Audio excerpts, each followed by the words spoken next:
High guys, welcome back to my channel. আশা করি সবাই খুবই ভালো আছো। আজকে আমি তোমাদের জন্য নিয়ে এসেছি একদম জিভে জল আনা হোমমেড ভেজ পিৎজা। অনেকেরই ধারণা ওভেন ছাড়া পিৎজা বানানো খুবই কঠিন, কিন্তু আজকে আমি তোমাদের দেখাবো কিভাবে ওভেন ছাড়াই ইন্ডাকশনে প্যান বসিয়ে নরম তুলতুলে পিৎজা বানানো যায়। পিৎজার টপিংয়ের জন্য আমি প্রথমেই প্যানে অল্প বাটার গরম করে নিচ্ছি। বাটারের ফ্লেভারটা পিৎজার স্বাদ দ্বিগুণ করে দেয়।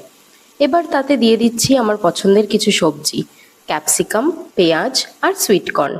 তোমরা চাইলে তোমাদের পছন্দ মতো অন্য যে কোনো সবজি দিতে পারো। সত্যি বলতে চিকেন পিৎজার চেয়ে আমার কাছে এই রিচ ভেজ পিৎজাটাই বেশি সেরা মনে হয়। তাই আজ আর কোনো চিকেন ব্যবহার করছি না। সবজিগুলো হালকা সতে করে নিলে পিৎজার কামড়ে কাঁচা ভাবটা থাকে না। এবার আসি মেন পার্টে। এখানে আমি ব্যবহার করছি প্রিমিয়ার পিৎজা বেস। এটা খুবই সফট, তাই পিৎজা তৈরির সময় একদমই শক্ত হয় না। আর এখানে পিৎজার আসল স্বাদ আনার জন্য ব্যবহার করছি ডক্টর ওটকার ফান ফুডসের পিৎজা অ্যান্ড পাস্তা সস। এর ফ্লেভারটা জাস্ট অসাধারণ। আর পিৎজা মানেই তো প্রচুর চিজ, তাই না? আমি আজকে ব্যবহার করছি Amul mozzarella and cheddar frozen dice cheese. Mozzarella সেই চিমসে একটা ভাব দেবে, আর চেডার দেবে একটা দারুণ রিচ স্বাদ। যেহেতু এটা ডাইসড, তাই গ্রেট করারও ঝামেলা নেই, সরাসরি ছড়িয়ে দিলেই কেল্লাফতে। এবার সেই বাটারে সটে করা ভেজিটেবলগুলো ওপর থেকে সাজিয়ে দিয়েছি, আর ওপর থেকে দিয়ে দিয়েছি একটু কাঁচা পেঁয়াজ, এবং তার ওপরে দিয়ে দিচ্ছি হালকা চিজ। এখানে আমি স্ন্যাপিনের অরিগানোটা ব্যবহার করেছি, তোমরা যে কোনো অরিগানো ব্যবহার করতে পারো। যেহেতু পিৎজা পাস্তা সসটা একটু ঝাল, তাই আমি এখানে খুব সামান্য চিলি ফ্লেক্স ব্যবহার করলাম। ব্যাস, সাজানোর পরে এখনই দেখতে কত সুন্দর লাগছে দেখো, কিন্তু এভাবে খেলে তো হবে না। এবার দিয়ে দিচ্ছি আমাদের প্যানের মধ্যে একটা ডিপ প্যান নিতে হবে।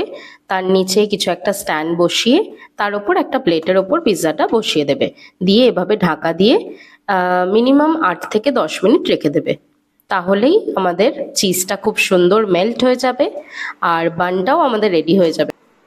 ও হো হো, দেখো কতটা সুন্দরভাবে চিজটা গলে গেছে।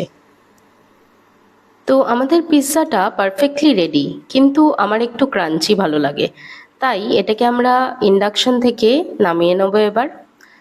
নামিয়ে নিয়ে এটাকে সরাসরি প্যানে বসিয়ে দেবো, জাস্ট 2 মিনিট কি 3 মিনিটের জন্য, জাস্ট একটা ক্রিস্পি ভাব আনার জন্য। তো এবার আমাদের পিৎজাটা একদম রেডি হয়ে গেছে। ওপর থেকে আরও কিছুটা অরিগানো ছড়িয়ে দেবো, কারণ একটু বেশি অরিগানো হলে খেতে বেশ ভালোই লাগে, তাই না? তোমরাও কিন্তু ঝটপট বাড়িতে এটা ট্রাই করে দেখতে পারো। যাদের ওভেন নেই তারা দেখলে তো কত সহজে ইন্ডাকশন বা গ্যাসে প্যান বসিয়েই পিৎজা বানানো যায়। যদি তোমরা এটা বাড়িতে ট্রাই করো, আমাকে কিন্তু কমেন্টে জানাতে ভুলো না কেমন হলো। আর হ্যাঁ, তোমরা এরপর আমার চ্যানেলে আর কি কি রেসিপি দেখতে চাও, চাইনিজ, সাউথ ইন্ডিয়ান নাকি আরও কোনো বেঙ্গলি ডিশ, সেটাও আমাকে সাজেস্ট করো। আর আজকের ভিডিওটা ভালো লাগলে একটা বড় করে লাইক দিও, আর বন্ধুদের সাথে শেয়ার করো। আর যারা আমার চ্যানেলে নতুন এসেছো বা এখনো সাবস্ক্রাইব করনি, তারা ঝটপট সাবস্ক্রাইব করে দাও দেখি। আর তার ঠিক পাশেই যে বেল আইকনটা আছে, ওটাতেও একটা আলতো করে প্রেস করে দিও। আমার এই ছোট্ট রান্নার জার্নিতে তোমাদের সাপোর্ট আমার জন্য অনেক বড় পাওনা, তাই বেল আইকনটা প্রেস করতে একদম ভুলো না। তো আজকের মতো এইটুকুই। খুব তাড়াতাড়ি আসছি নতুন কোনো সুস্বাদু রেসিপি নিয়ে। সবাই ভালো থেকো, সুস্থ থেকো, টাটা।